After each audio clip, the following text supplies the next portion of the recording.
James Corden, arsehole. The Narcissist Neighbour. Hello, I'm H.G. Tudor. I'm just going to check that my arsehole canister is sufficiently stocked.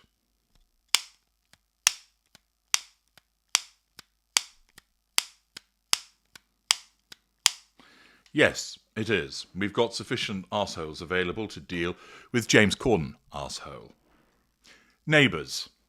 Everybody needs good neighbours, as the theme tune to the once popular Australian soap used to go.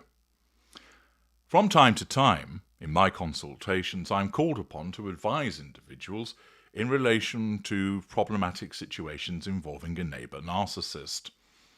This can prove particularly distressing as a consequence of the fact that they're invariably next door, or perhaps in a flat above or across the road, i.e., they are physically proximate.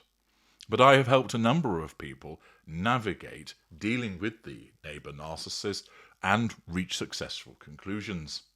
Indeed, I have 3 clients at the current time that are all experiencing neighbour narcissist difficulties of varying measures, and I'm helping them understand what they're dealing with and navigating a way through it. By understanding that they are dealing with a narcissist, that gives them a massive head start, because they're no longer scratching their head as to think, why is this person behaving this way? It doesn't make any sense to me. Now they're able to make sense of it by looking at it through the narcissistic perspective.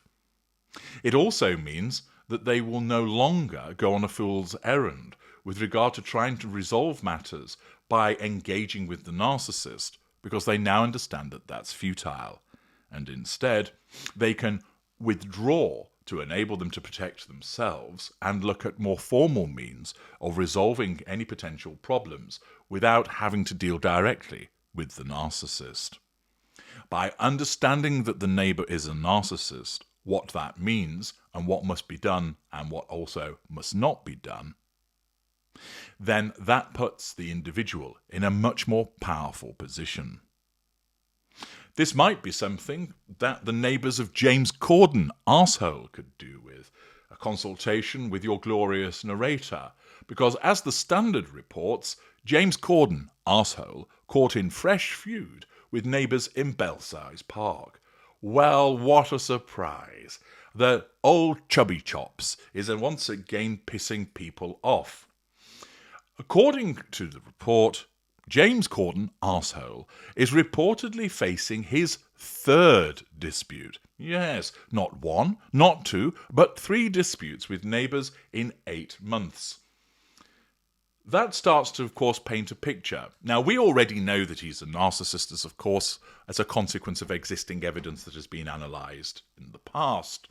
But for the neighbours, the fact that he's been problematic 3 times so far starts to paint a pattern as to identifying who the problem is. This time, it's over a 32-foot high Leylande hedge, which residents say is blocking light to their property. The row adds to ongoing headaches for the comedian, I'm sure they're using that in its most elastic sense, and TV presenter, whose local council previously threatened legal action if he did not restore his garden to its original state within 2 months. Corden, arsehole, age 47, purchased a 4-storey house in Belsize Park near Hampstead last year and lives there with his wife Julia Carey and their 3 children, Max, Carey and Charlotte. He has previously drawn criticism for paving over his front garden to create space for wheelie bins and removing a large planting bed in the conservation area, angering local residents and councillors. Naturally, as a consequence of the fact that he is a narcissist, you know that he does that because of his sense of entitlement, his absence of emotional empathy for anybody affected by his behaviour, that he operates with no sense of accountability, that he doesn't recognise the boundaries. Now, it's important to point out, just because you might pave over a front garden to create space for wheelie bins, and because you might remove a large planting bed, that doesn't make a person a narcissist. The reason he's a narcissist is based upon lots of other evidence, but having established what he is, we can then interpret his actions through the prism of his narcissism. But this latest dispute involves neighbours who live at the rear of Corden arsehole's property. At first I thought maybe the issue was that he was throwing his empty donut bags over the garden fence, or that he would be lolling there like Jabba the Hutt, engaging in some naked sunbathing during the summer, and that was causing them a problem as they yelled, "My eyes! My eyes!" and then would go running for the bleach. But apparently, Corden, arsehole, has applied for planning permission to reduce 3 trees, robinia, plum and birch, by 1 to 2 metres and sit in a strict conservation area. So he's wielding his entitlement once again by wanting to remove, or rather reduce, 3 trees. But the problem isn't just doing that. It's the fact that it's the Leylandii hedge, which apparently it's grown so tall it now overhangs a neighbour's garden.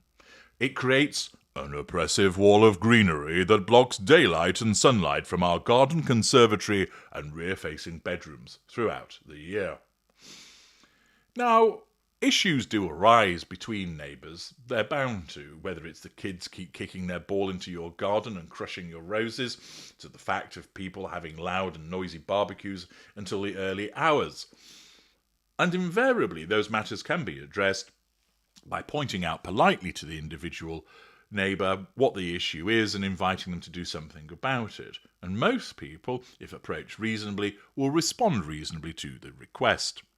However, there are those, of course, who see any potential involvement by other people as a threat to control, subconsciously, i.e. the narcissist, and thus they go around causing trouble for their neighbours, picking fault with every little single thing that takes place. Or, where the narcissist is the one that's engaging in the problematic behaviour, they resist any attempt to correct them as a consequence of the fact that they don't believe that they're doing anything wrong, and indeed they see themselves as a victim of your unpleasant behaviour. Here, Corden arsehole's got a hedge that's grown too high, and it's affecting the light in relation to a neighbour. An objecting couple argue that reducing the other trees will not solve the problem. It's the hedge that remains the main obstruction. And they maintain that Corden, arsehole, has ignored personal written requests to help resolve the matter. Again, this is indicative of Corden arsehole's narcissism. When they write to him, asking him to resolve the matter, that is a threat to control. He could nullify the threat by writing back, getting out his crayons and writing, "Dear neighbour, no, fuck you, love, James," and then leaving a splodge of donut jam at the bottom of the letter. But instead, his narcissism doled out a silent treatment to them, whereby he stayed in a position of withdrawal and simply ignored their correspondence. The neighbours explain that the owners have declined to engage directly and that they have now referred us to their legal representatives. So initially, they gave them a silent treatment. They evidently tried again, and when that threat to control came, that they essentially deflected by responding and saying, "Talk to our lawyers."